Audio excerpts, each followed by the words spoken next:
Satu pemirsa Duta TV, ayah bunda, mudah-mudahan kita semua dalam keadaan sehat ya, dan senantiasa dengan semangat untuk mendampingi anak-anak kita menjadi pribadi-pribadi kebanggaan umat Islam ya.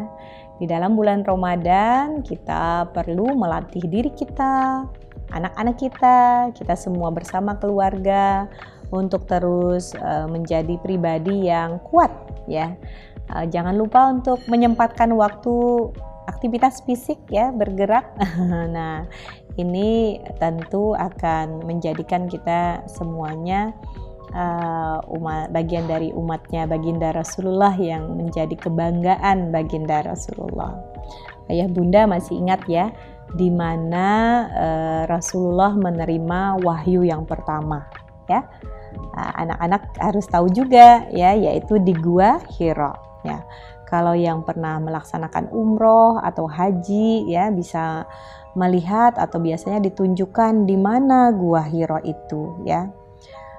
Dan kita tahu di dalam riwayat, di dalam sirah baginda Rasulullah, sejarah kehidupan baginda Rasulullah, pada saat baginda Muhammad berusia 40 tahun, beliau tinggal bersama istrinya yang bernama Khadijah dan anak-anaknya. Beliau sering menyepi ke Gua Hira ya.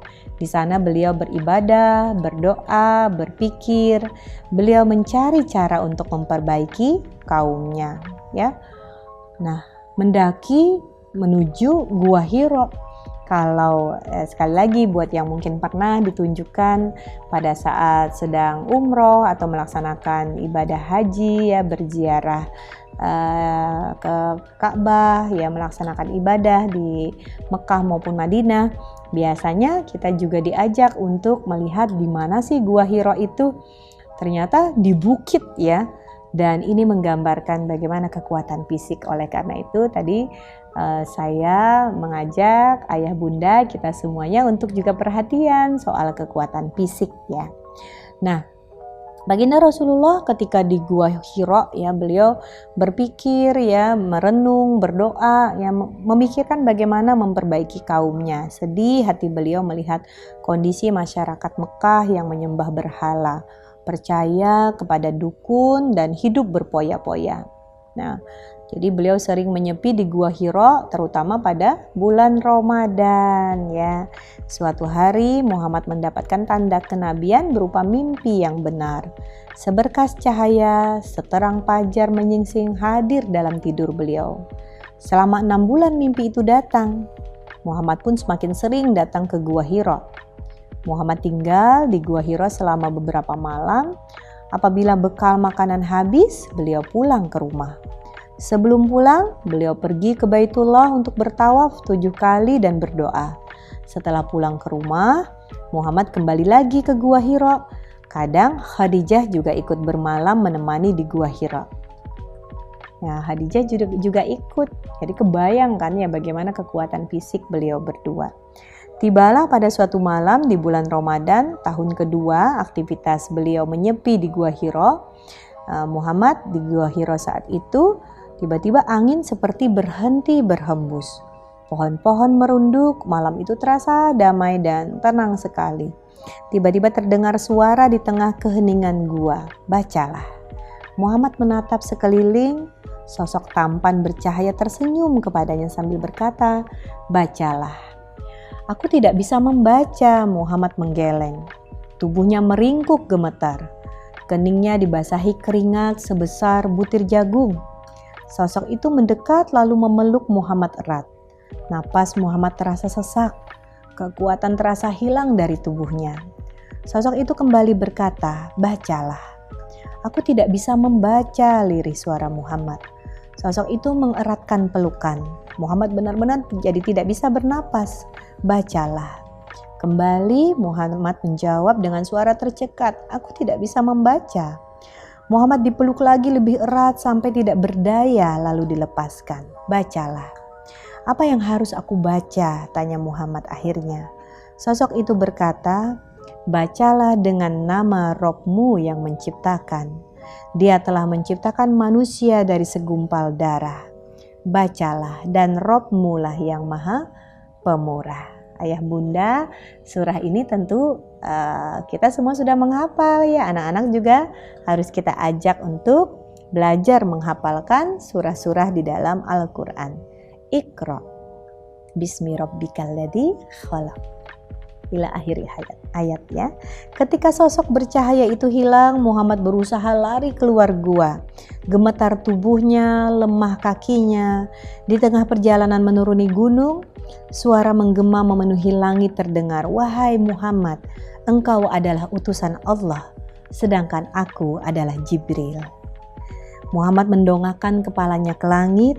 Di sana tampak seorang laki-laki. Wahai Muhammad, engkau adalah utusan Allah, sedangkan aku adalah Jibril, ulangnya. Muhammad mematung, tidak bisa berkata apa-apa. Beliau menatap ke arah lain, tetapi lelaki itu tetap terlihat.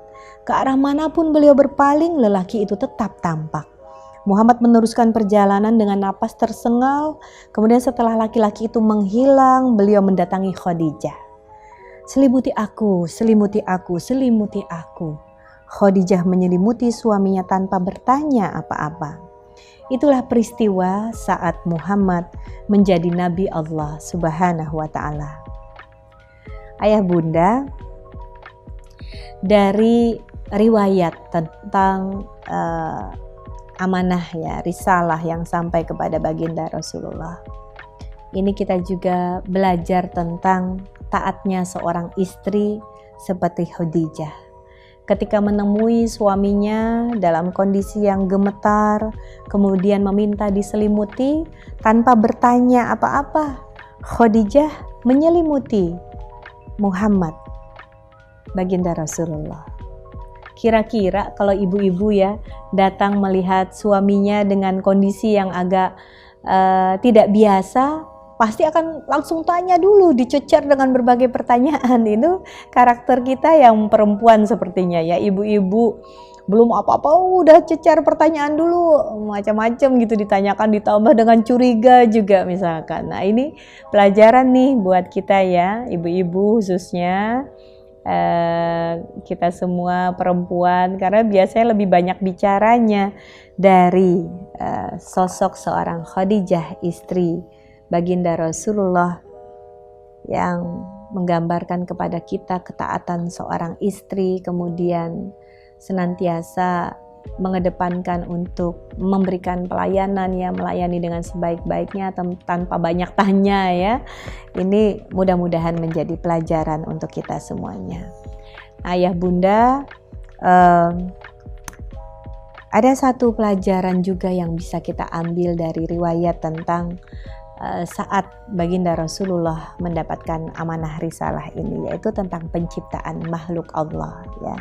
Dari Aisyah radhiyallahu an meriwayatkan bahwa Rasulullah shallallahu alaihi wasallam bersabda, para malaikat diciptakan dari cahaya, jin diciptakan dari api yang menyala-nyala, Adam diciptakan dari sesuatu yang telah disebutkan ciri-cirinya untuk kalian.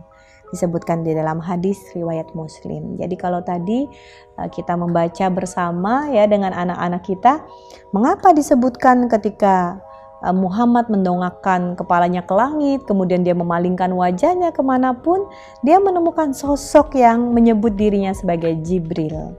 Itulah maha kuasanya Allah menciptakan makhluknya, dan dengan ini menjadi jalan untuk kita mengajarkan kepada anak-anak kita semuanya tentang keimanan, keyakinan tentang sesuatu yang bersifat gaib di sekitar kita, dan itu adalah dalam kuasanya Allah Subhanahu wa Ta'ala.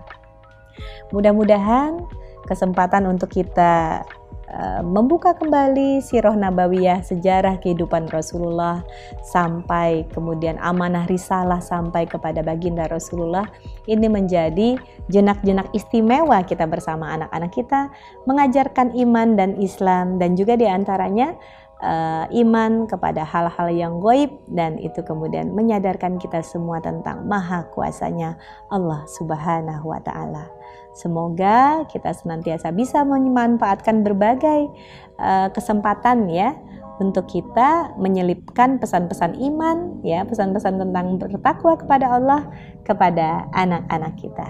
Mudah-mudahan ibadah kita di bulan Ramadan ini juga semakin bernilai ya, dan juga menjadi jalan untuk kita meraih keberkahan dari sisi Allah Subhanahu wa Ta'ala.